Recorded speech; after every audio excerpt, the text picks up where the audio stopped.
there are actually studies done and that show the effects of um, compassion and helping other people when you are in a state of depression or or living in depression and anxiety, and how it can change you. You're thinking you're helping somebody else, and you are, but you're being helped at the same time. And what science shows is that when we are compassionate toward others and we work to help others and we do things that help other people, it helps us heal. You're listening to the Live Life Longer show with Dan Voss, helping people live longer through hormesis like cold exposure, sauna use, breath work, intermittent fasting, and the healing powers of nature. In this week's episode, my guest is Dr. Phil Carson, a registered pharmacist, doctor of pharmacy with license in Mississippi and Tennessee, and is a 1985 graduate of the University of Mississippi School of Pharmacy. As a wellness coach, director of wellness for BIPRI, the co-founder of the Life Transformation Medical Center, and president of Carson Natural Health LLC, Dr. Phil, as he often is referred to by his clients, is a pharmacist who thinks outside the box of traditional medicine. He believes in helping people find natural alternatives and integrative medicine solutions to their health problems. Dr. Phil is the author of How to Live Until You Die and enjoys speaking to groups, churches, and organizations, sharing the message about how alternative therapies change his own health and life, as well as the thousands of individuals he has motivated and coached to living a lifestyle of wellness. Dr. Phil Carson, welcome to the Live Life Longer show. Oh, thank you so much, and I appreciate the opportunity to be here with you today, Dan. It's awesome. Thank you so much. Yeah, this is fantastic. I'm looking forward to our conversation. I was mentioning before we recorded here, I think there's a lot that you have that's in your tool belt, a lot of things that you'd like to talk about and focus on. Aligns really nicely with what I talk about on this podcast, what my audience enjoys, and the things that I'm passionate about. So with that being said, why don't you start off telling us more about your background, especially as a pharmacist? All right, absolutely. Yeah, well, as you mentioned in my bio, I started my pharmacy career way back in 1985. So I've been at it for quite a while now, and this year will be my 36th year as a pharmacist. And I've been in many areas of the pharmacy industry, worked in a lot of different aspects of it. Started out um, right out of pharmacy school, working for a big chain corporation. That lasted a couple of years, and I was on the verge of burnout after 2 years because of the stress of managing a big store. And at that time, I literally was starting to look for another career to go into. Um, and I found out that there was a independent operation, a little small store that needed a pharmacist. And I said, well, I'll give it a shot. I'll go to work for this guy in this little small community. And that's what I did.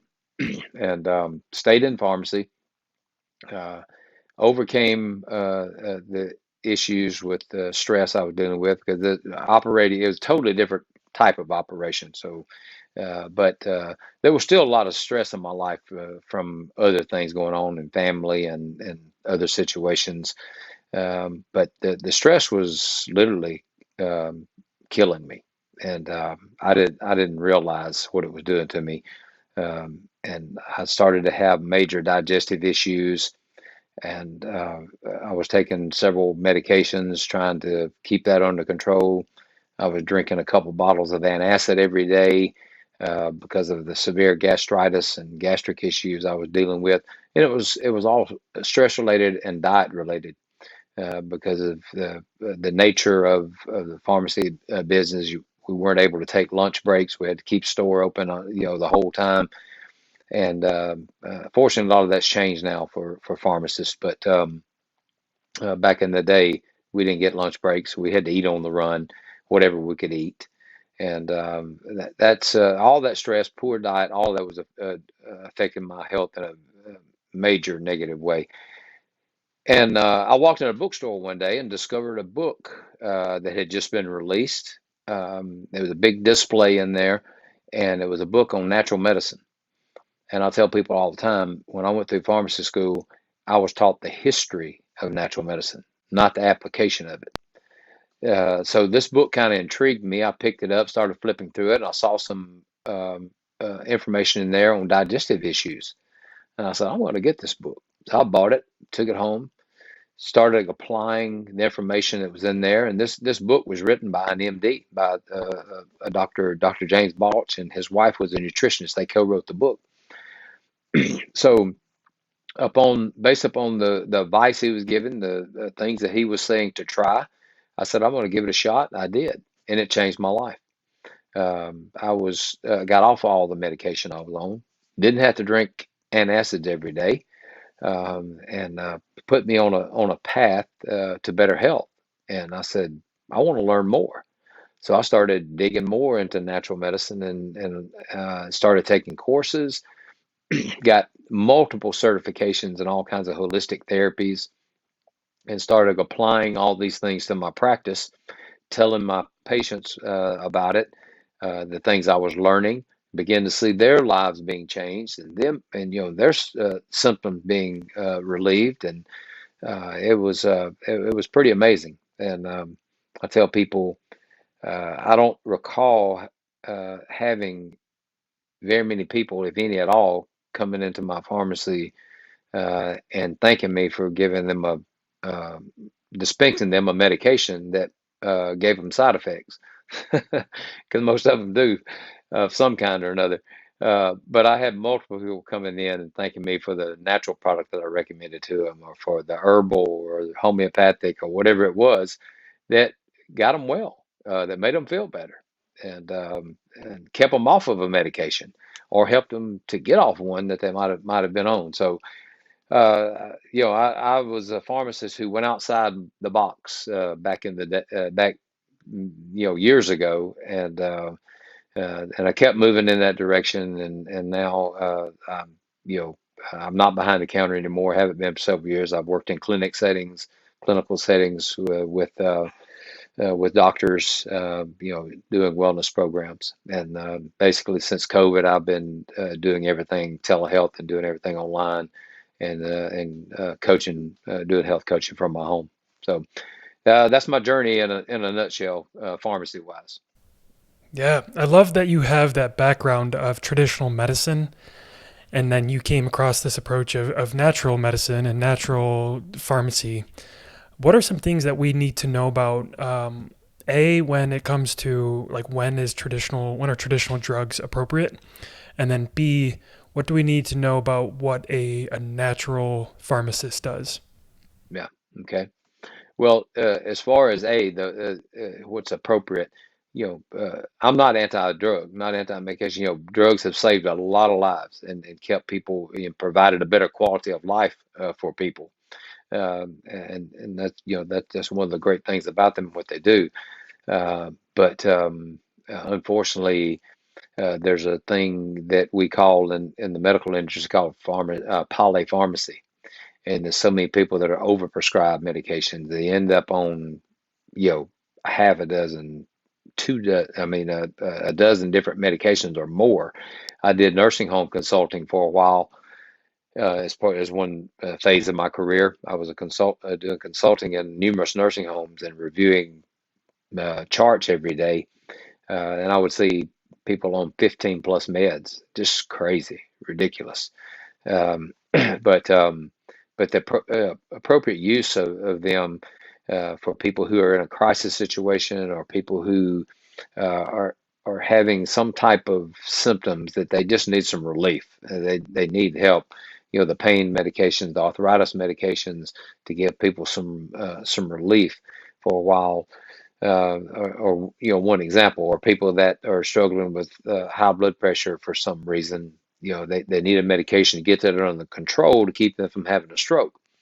But but as far as the natural side of it and my transition into natural, what I work now to do is to try to help people get to the root cause of why they have high blood pressure, why they have arthritis, and find that root cause and treat the root cause, not treat the symptoms, because that's basically what traditional medicine does, or modern medicine does, is treat the symptoms and not get to the root cause. So I practice now from what's called a functional standpoint, the medicine. And that's what functional medicine is, trying to get to the root cause of the problem. I love putting on my Sherlock Holmes hat and digging deep and trying to help a person find out what that root cause is. Because that's what you have to do a lot of times. You have to dig deep sometimes. You have to do investigative type work and try to find out what's triggering a particular disease or condition. And it can be done, and for the in most cases, and but it takes time. And that's the thing with our modern healthcare system. Nobody has time to stop and do those things. There's so many people that are sick, not enough doctors to take care of all of them, and so it's doctors, unfortunately, in the system, that are part of the system, don't have time to stop and talk to someone. Same thing with the pharmacy industry. You got so many people coming in, especially the big box operations. You just don't have time. You have to change. And so that's what I did years ago in my transition to more holistic type of pharmacy practice. I hired technicians that could do all of the filling work. And I actually had a counseling room, where I counseled patients. I would bring them into this room, and we'd sit down and talk about what their issues were and try to help them find out what that root cause was. And there are other pharmacists that are using that type of model now as well. I've met one on Clubhouse recently on the new social platform that you and I met on, and so it's encouraging to see other pharmacists out there that are moving in that direction now and doing what I was doing 20 years ago. A lot of people told me I was ahead of my time back then, and I guess I was, but anyway, I enjoyed it, and opened up probably one of the first. I don't know if it was the first in Mississippi, but it was one of the first in my area, holistic type pharmacy, where we had integrated pharmacy with integrating the natural side with the traditional side. Yeah. Yeah, I love that approach that you're taking because, as you mentioned, there are appropriate times for traditional drugs and certain uses in traditional medicine, but it seems like we've gotten to a point now where it's just like slapping band-aids on the issue instead of, like you said, looking at the root cause and fixing that issue rather than being reactive. It's more of a proactive approach. And you have your book. It's been out for a few years now. How to Live Until You Die. I know you talk about nutrition, sleep, supplements, mental health and spiritual health. So let's kind of break into each of these with nutrition. What are some healthy ways to eat? Some things that you like to recommend to people? I understand, with nutrition, it's very personalized, and not one person is going to have the exact same diet as the next person. But what are some baseline universal truths that you like to live by when it comes to nutrition? Yeah, that's a great question, Dan. I love this question because this is something that I struggled with in my own life years ago, and because of my poor eating habits and my stress, I got about 25-30 pounds overweight. And I'm a small guy. And traditionally have been, but put on 25-30 extra pounds, that's not good. And that's what happened to me. But uh, I was doing all the crazy diet fad stuff that everybody else was doing back in the day. I jumped on the fat-free bandwagon. Thought that was because of what was being taught about it, and is being taught to all the medical professionals, hey, everybody needs to cut the fat, which was totally wrong. And it's been disproven, but this unfortunately, there's still some people out there that are still following that plan, 30 years later. But it's not the right way to go for anybody. We need good, healthy fats in our diet. We need to avoid the bad fats, of course. But this program was saying to avoid all fat, which is not good, not right. Our body has to have the good fat. And But anyway, what I learned uh, at some point after going through that fat-free phase where I lost a little weight and gained it all back and more, and that's often what happens to people when they do these fad diets, and that's why I'm not a fan of diets. I don't promote diets. I promote a nutrition plan. So what I learned back in the day was a particular nutrition plan. It was actually a particular diet back then, but I modified it. I changed it, and I call it balanced nutrition, and that's what I teach my clients is balanced nutrition. Getting a good balance of the macronutrients every time you eat, and those macronutrients are protein, carbohydrates, and fat. That's our macronutrients. And those macronutrients, if you're getting good, healthy ones, they're going to provide you with the micronutrients that you need, all the vitamins and minerals that are considered micronutrients. So that's what I teach people, and it's kind of a modification of what Dr. Barry Sears developed years ago called the zone diet, which was extremely hard to follow and very cumbersome in trying to keep up with everything in that program. But it's a very healthy way to eat, and Dr. Sears' program was designed to control blood sugar, basically, to keep the blood sugar stabilized. And that's, in my opinion, and the opinion of many other health practitioners and scientists, for longevity. That's You can't do anything better for yourself as far as for longevity than to keep that blood sugar stabilized.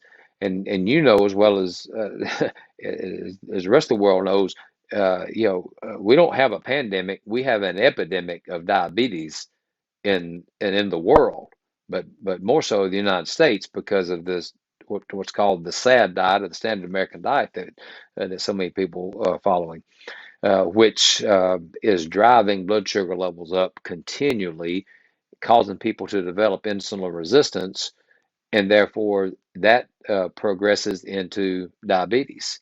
If insulin resistance is not controlled, they develop prediabetes and they develop diabetes. And so it's epidemic proportions. And it's unbelievable the numbers when you look at the statistics on diabetes and prediabetes in the United States. It's horrible.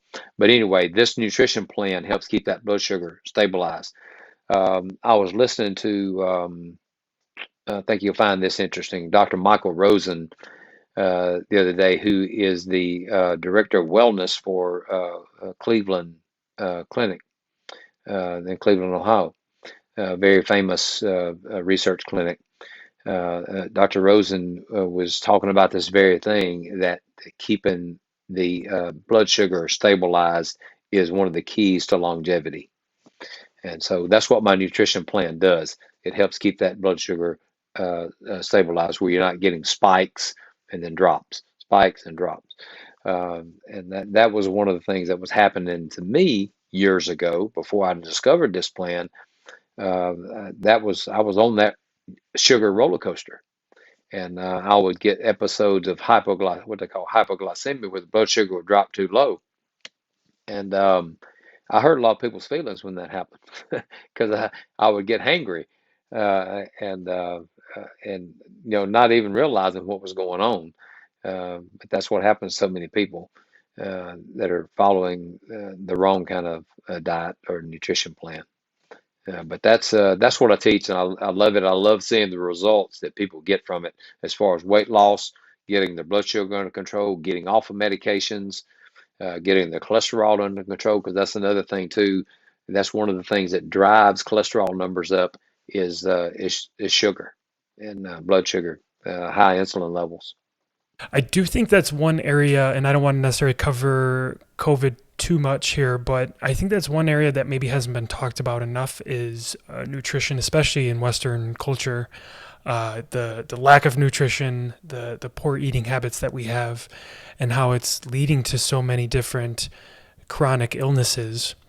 And I just wish we would have maybe looked at that a little bit closer for all of us to take more accountability on our eating habits and take more of that proactive approach. But that's, I guess, a side tangent for another day.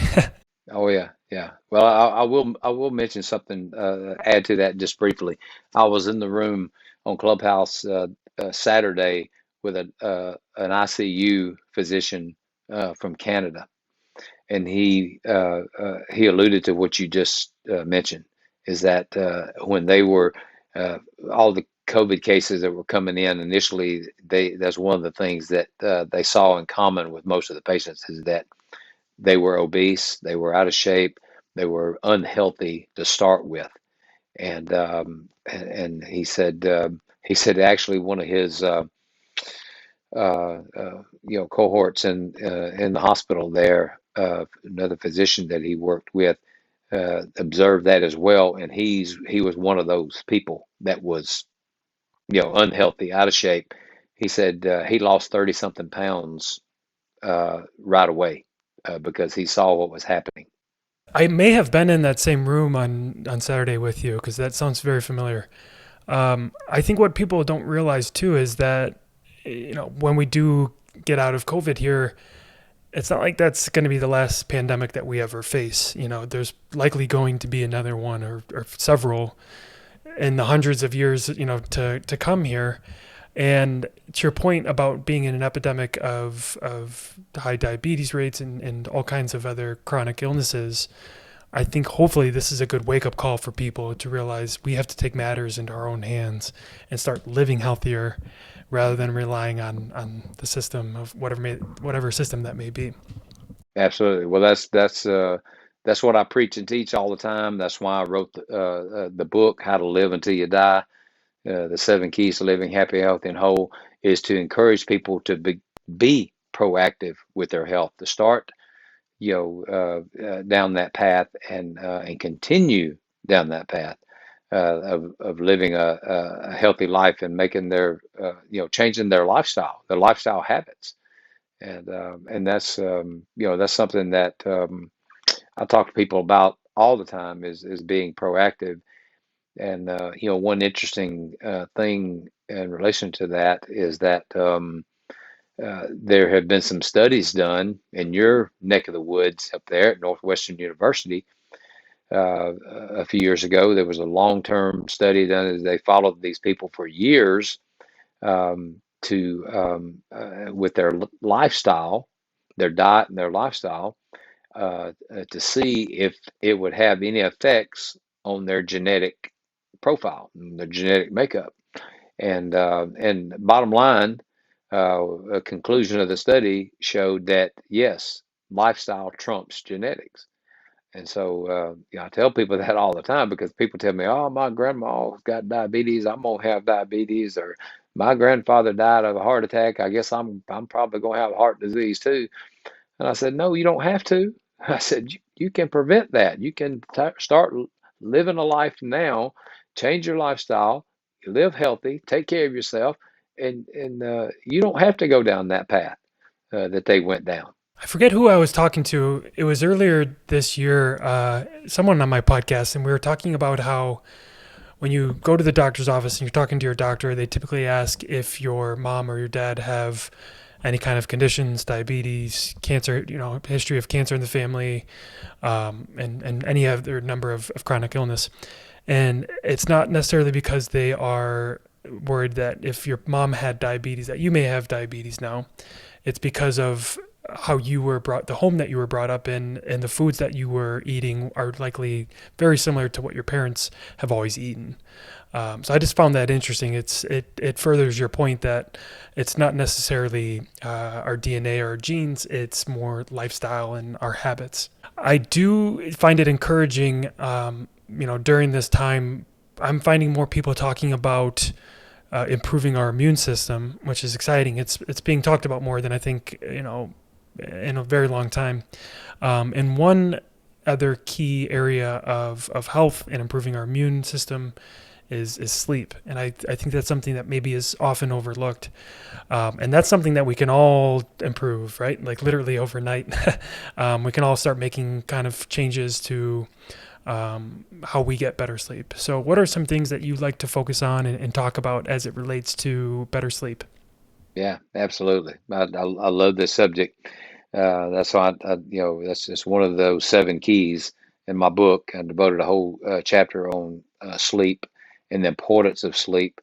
I was one of those people that years ago, Dan, I had an aversion to sleep. I didn't want to sleep. I've told my wife and other people many times over the years that I wish God had not made us to need sleep. That I have so many things I want to do that I wish I didn't have to go to sleep. And often I would avoid sleep. I would stay up as late as I could, get as little sleep as I could to be able to function. And I thought, hey, I'm doing wonderful here. This is great. I can sleep. I can get by on 4 hours and do all these things I want to do in 20 hours. But I didn't realize what I was doing to myself. And so years ago, I changed that habit and started getting more sleep. But because of a lot of the stress in my life, and this is why a lot of people struggle to sleep, is because of stress in their life. And because stress and anxiety disrupts the sleep pattern. And that's what was happening to me. I would struggle to get to sleep. I would struggle to stay asleep. And I work with people on a continual basis that have that same issue, and it's all pretty much stress and anxiety related. And their what's called circadian rhythm has gotten out of balance. And we're designed to be awake during the day and to sleep during the night, and that's the rhythm. It's called the circadian rhythm. It goes with the sun and the moon. When the sun comes up in the morning, we're supposed to come up in the morning. When the sun goes down in the morning, at night, and the moon comes out, we're supposed to go down and get rest. And that's the rhythm, circadian rhythm, the rhythm of life. And what I see with people is that gets all out of balance. And it was all out of balance with me.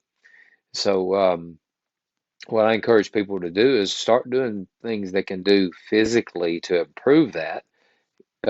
Make sure what I call sleep hygiene, and this is a big subject out there, and there's all kinds of information about sleep hygiene, preparing yourself for sleep, having your room conducive to promoting better sleep with the temperature and no lights and all that kind of stuff. Preparing yourself before bedtime by, dimming the lights, using blue blocker glasses, all those kind of things that increase the melatonin production in the brain, which is a hormone that helps induce sleep. Um, but what I've learned in working with people over the years with adrenal stress, what I call adrenal stress issues, and that's one of the things that the stress directly affects is the function of the adrenal glands, which are two little glands that sit on top of the kidneys that are also known as the stressor. And those glands control so many functions in our body, but they control that circadian rhythm with a production of a hormone called cortisol. And what happens is cortisol gets all out of balance, and it basically what I see a lot most of the time with people who are struggling with sleep is it's reversed. That rhythm is reversed. The cortisol is low in the day; it shoots up at night, and which is the opposite of what it's supposed to do. So I teach people how to do physical things that they can help get that cortisol back in the right balance, and also use supplements to help people to do that, because that's what it took for me. And I still use certain supplements sometimes, occasionally, if there's, the stress ramps up in my life, anxiety ramps up, whatever reason, because we're all dealing with stress and anxiety every day. We can't avoid it. We have to learn to manage it. We have to learn to have the right perspective on stress as well, which we can talk about, some more. But in relation to sleep, it's having that right circadian rhythm that's going to help a person sleep like they're supposed to sleep and get restful sleep. Because like myself, and so many other people I've dealt with, you know, I might, maybe I was in the bed for 7, 8 hours, but I'd wake up feeling like I hadn't slept. And I have so many people tell me that, and it's because they're not resting. They're not getting into that deep, restful sleep that's required for regeneration of cells, required for mitochondrial support, required for keep our brain healthy and functioning like it's supposed to, as well as our body. So that's why I love talking about sleep, because I've experienced it and been down in a lot of different ways, struggled with it.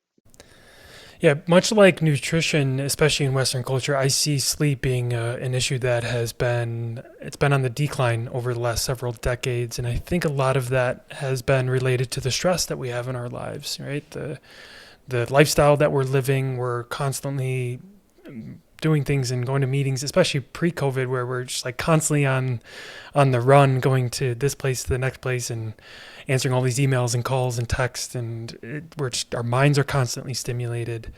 So I think that's a big piece there, is that stress. There's all those things that you mentioned in terms of the sleep hygiene and setting your room up and your environment up for the best sleep.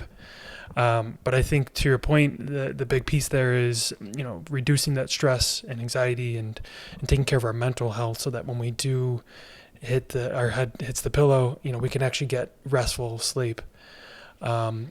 So with that, what are some things that you like to teach and talk about when it comes to mental clarity, mental health, and spiritual health? Yeah, yeah, absolutely. That's great. I love talking about this as well, because in my 60 years of life, I've experienced a lot, and experienced a lot of things that has affected my mental health, clarity, focus, all of those kind of things. Of course, the sleep we were just talking about is one major factor there that helps with all of that. But I call it soul care. Taking care of our the soul. What makes up our soul is our mind, our will, our emotions, and so many people that I have dealt with over the years, and I've experienced this myself as well. And this is one of the things that uh, where my book came from, is experiences in my life that put me in a state of uh, you depression, anxiety, failure, feelings of failure. I was I had spent many, many years of my life developing a pharmacy practice, and opened up 2 stores, integrated pharmacies, and was everything was clicking. Of course, I was working myself to death, but I had 2 successful businesses, and then when the downturn of the economy, 2008, 2009, actually right before I was in the process of selling one of my stores, my flagship store, to a chain, and the economy started to change and started to look like things were not going to be good, and presidential election, all those kind of things, and they backed out. And then I lost a government contract I had, and ended up everything just started spiraling downward, and my whole life started spiraling downward, because everything I had worked all my life for and built I was watching it begin to fade away, and I couldn't control it, and I ended up losing everything I had, and it was dark days in my life, and and I talk about this a little bit in the book. One of the things that got me through that was realizing I needed soul support. I needed support for my mind and my emotions, for my spirit, uh, and uh, and so I would take long walks at night, late at night, whenever the kids would get the kids into bed, and I'd walk out of the house. Because like I mentioned, I live out in the country, and I'm in a forest, and I would have a long country road that I can walk down with no traffic at night, and I would just walk that road, just praying, crying out to God, and just pouring my heart out, and looking for help and support, and to be able to survive what I was going through, and struggling to get back on my feet financially, struggling to be present for my family and for all the other things I was doing, all the people I was working with, all the pizza people I was helping at that time. I was a soccer coach, I was a youth pastor, I was the pharmacist, I was a husband, a father. I was just pressure, and so many people feel that pressure and they don't know what to do. And so, and I ran to the place I knew where I could get the best help, and that was because of what I'd been taught as a child, and the struggles I went through as a child, growing up in a very dysfunctional home. I had two grandmothers that led me down the path of faith in God, and helped me get through some tough times in my childhood.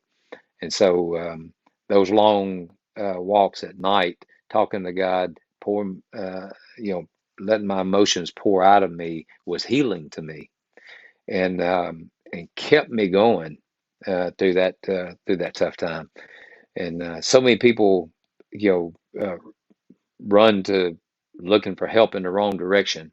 And I felt like this was the direction I needed to go, not to medication, not to alcohol, not to drugs, but to God. And um, and that's how I was able to overcome all that I was going through. So encourage people, don't let the troubles or trials or the things in the world pull you down. And two, I had a support system. I had people praying for me. I had my church, my wife is my spiritual rock, and she's my soul mate, and she helped me tremendously. We helped each other during that dark time. We poured into each other, and our marriage got stronger instead of weaker during that time.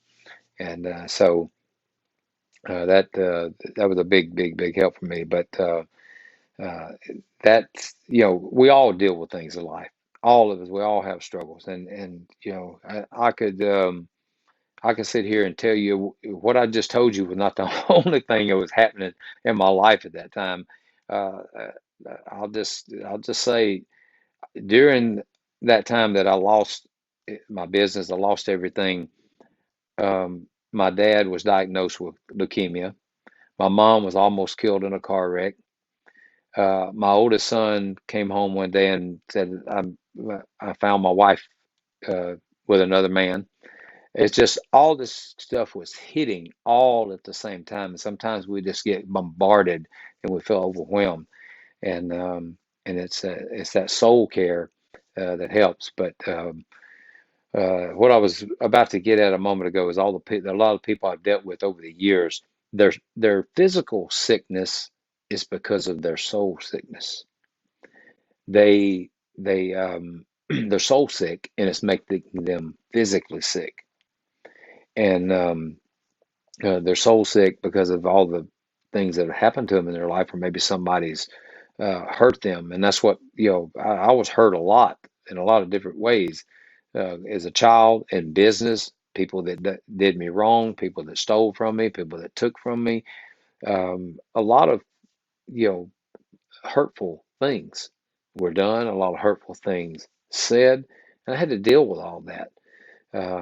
But one thing that I have learned in dealing with people that are soul sick is that one of their biggest problems is their inability or their refusal to forgive. And not just forgive the people that have hurt them, but to also forgive themselves and for their failure if they failed. And that's one of the things that I did on those long walks at night was I forgave the people who hurt me and I forgave myself. And I was able to get through that and to come out on the other side and thrive again. And so hope that encourages somebody. Yeah, thank you for sharing that. I'm so happy there's so much there that you mentioned that really hit home for me. I'm really happy you brought up that idea of forgiveness. I think it's something it's often overlooked, and most people at some point in their life have a situation where they're in a situation that they have a hard time forgiving others, or they have a hard time forgiving themselves. And I don't think we realize how detrimental that can be on our health when it comes to stress and things like that. To that point, how important is it to have what I like to call the intangibles of forgiveness, practicing gratitude, um, things like compassion? What is it about that that's important for our health and well-being? Oh wow. I'm so glad I'm so glad you asked that. Because it's so important. And this is one of the things that too that helped me get through the dark days that I experienced and what all I went through that I just talked about is compassion and helping others. And because as I mentioned, I was a soccer coach. I was a youth pastor in my church. This was all volunteer. I was not getting paid for it. And so there are actually studies done and that show the effects of um, compassion and helping other people when you're in a state of depression or or living in depression and anxiety, and how it can change you. You're thinking you're helping somebody else, and you are, but you're being helped at the same time. And what science shows is that when we are compassionate toward others and we work to help others and we do things that help other people, it helps us heal. And some of the science behind that, from a physiological standpoint, is that there's a particular hormone that is released in our body and our brain called oxytocin, which is a feel-good hormone, and it also provides healing as well. And so, human touch, human connection, volunteerism, all of those things can help increase oxytocin levels, which can help combat the effects, the negative effects of the stress and anxiety in our lives. So, it's one of the things that I teach, and tell people, is help other people, do something that helps other people.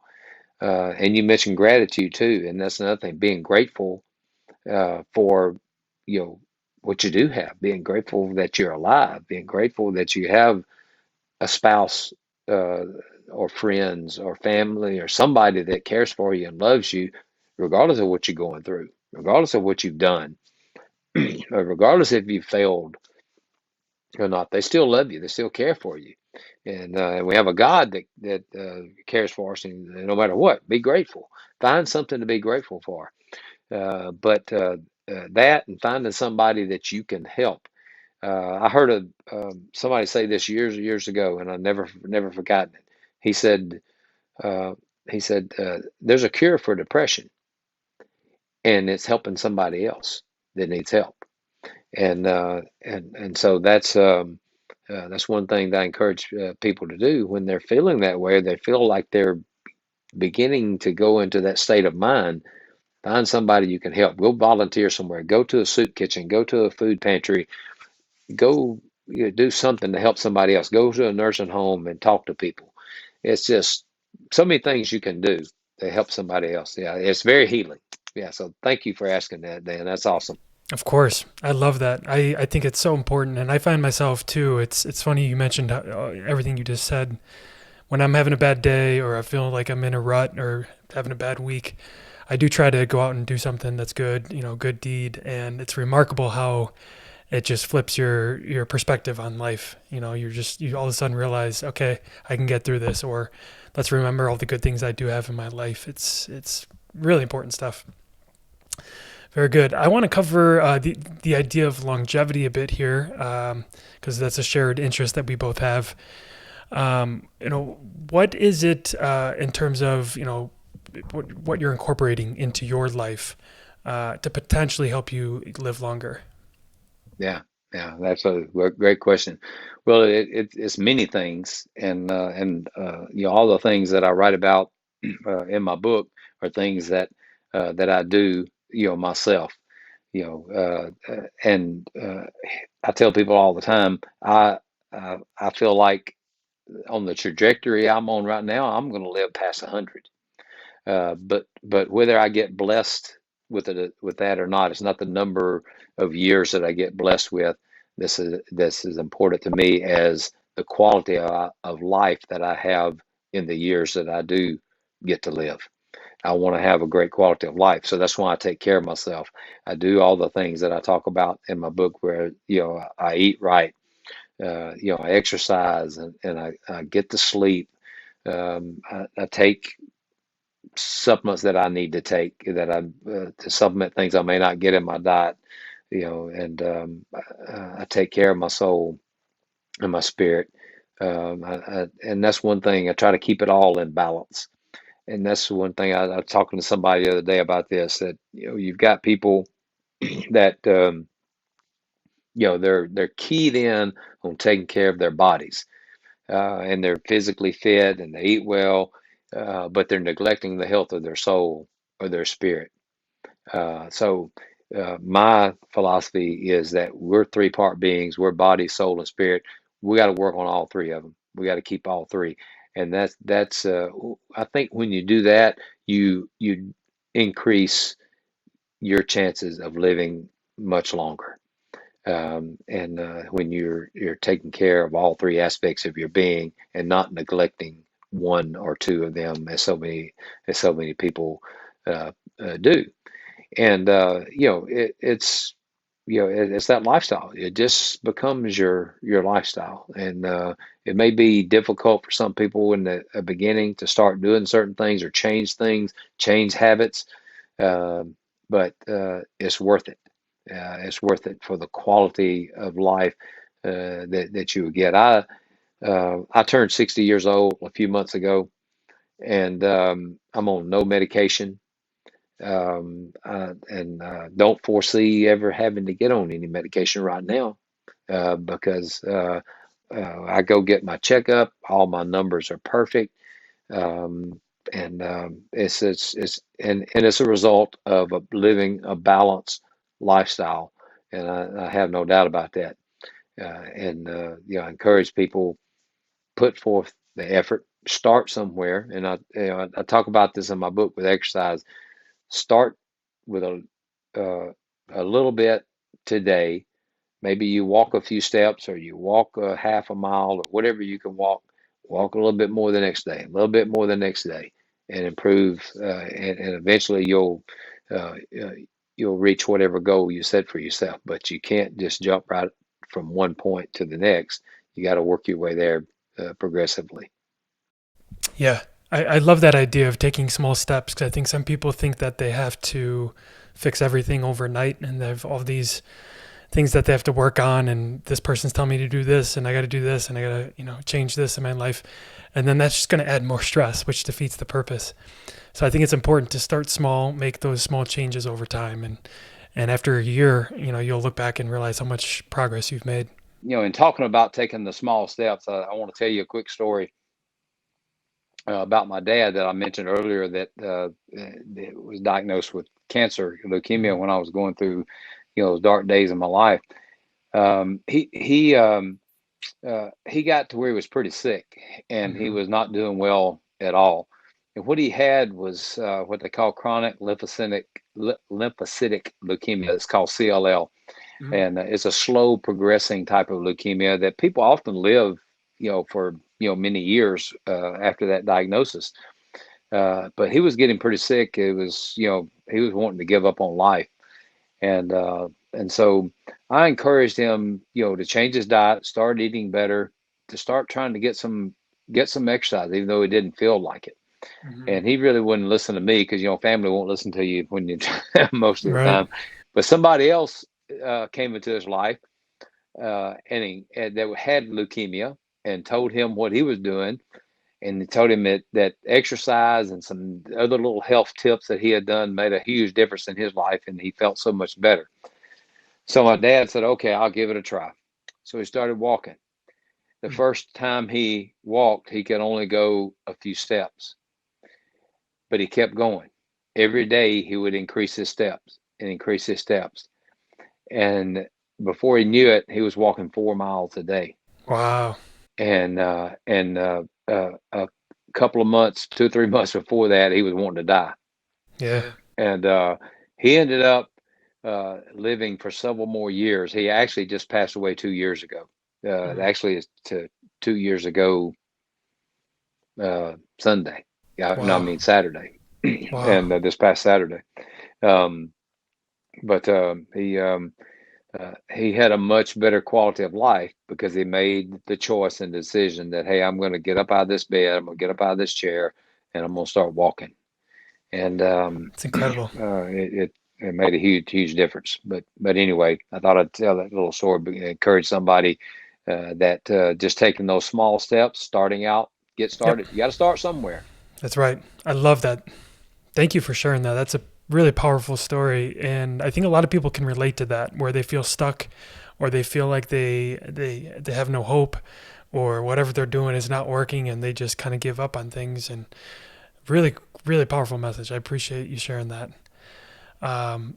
That's great. I also understand you share some interest with me in terms of, the importance of nature, and I've seen on your Instagram, and I've been in some clubhouse rooms that you've been in, talking about things like forest bathing and grounding, taking our shoes and socks off. Tell us a little bit more about the importance of spending time in nature, and then what things like earthing, what that does for our health.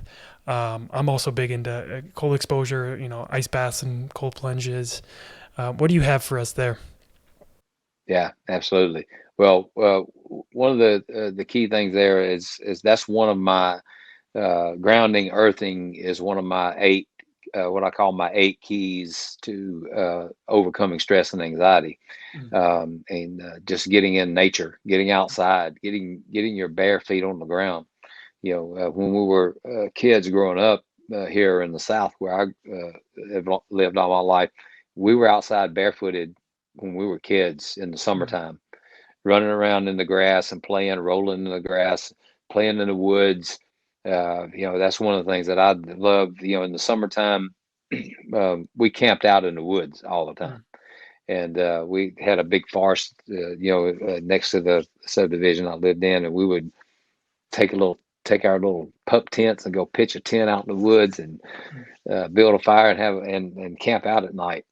And but I spent a lot of time in the woods. But that grounding effect of as we right now, my age and your age, adults, we need to be more grounded.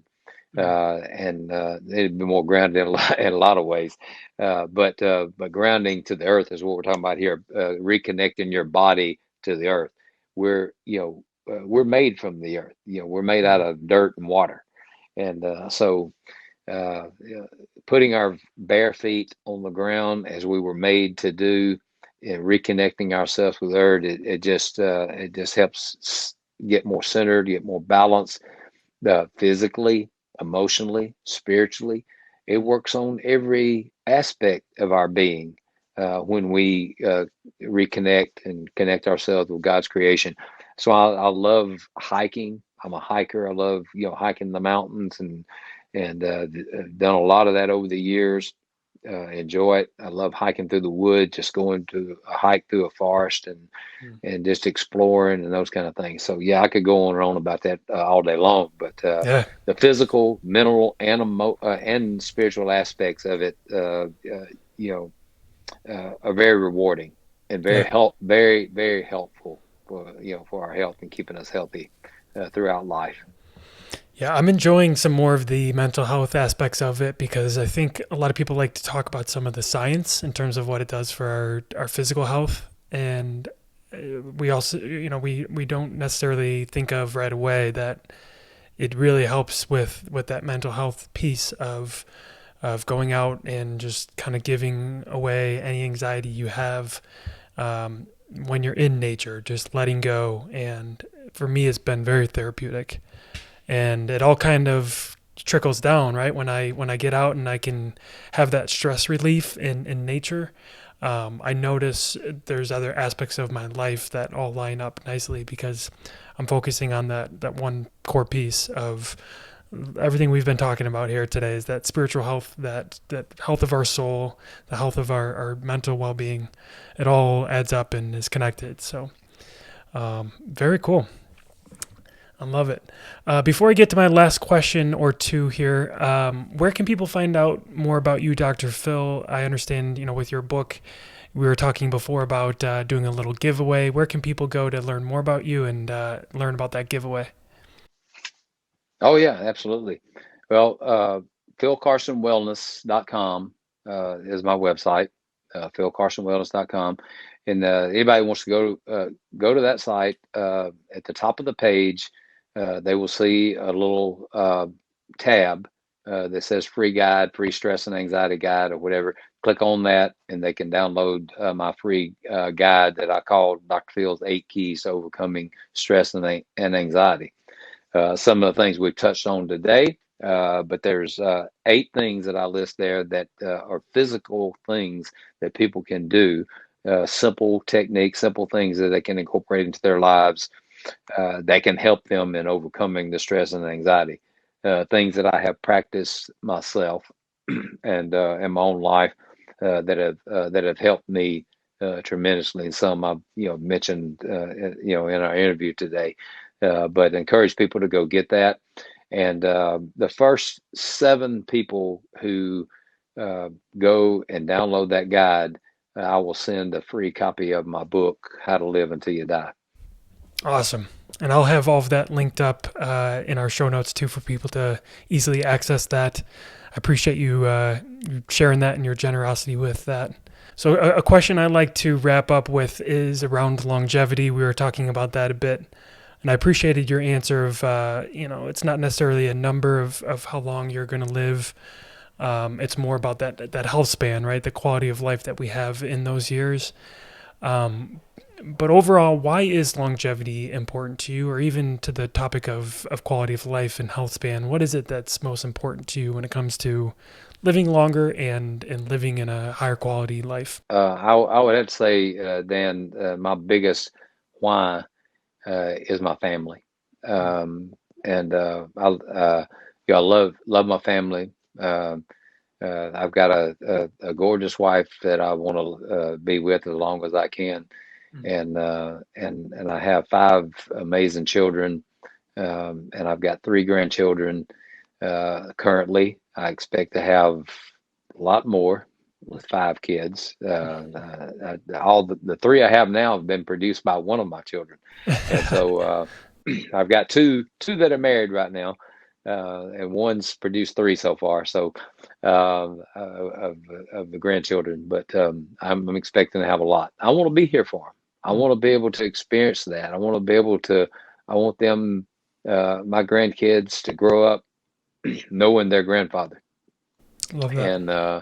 and and I want to be there for them and enjoy life with them and teach them and guide them and help them be an example for my children and my grandchildren in how I live my life and how I take care of myself, body, soul, and spirit.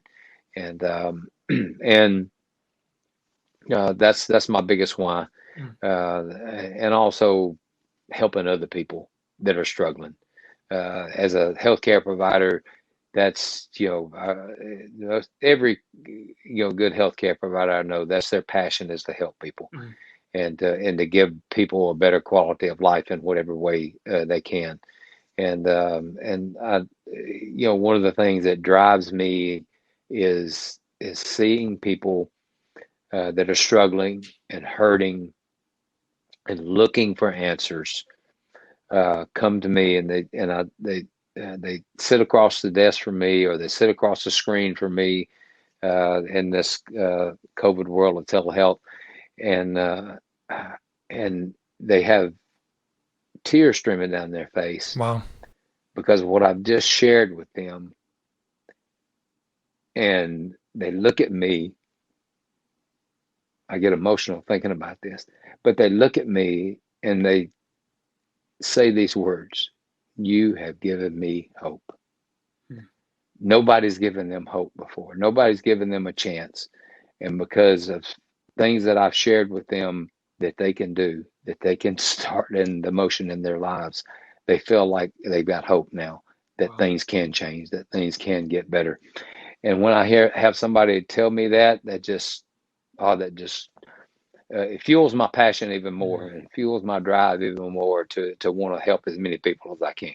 Yes. That is so good. That is so powerful. It's definitely something that keeps you going and keeps purpose in your life, which is another big reason, another big thing when it comes to longevity is having purpose. So you're doing all the right things there.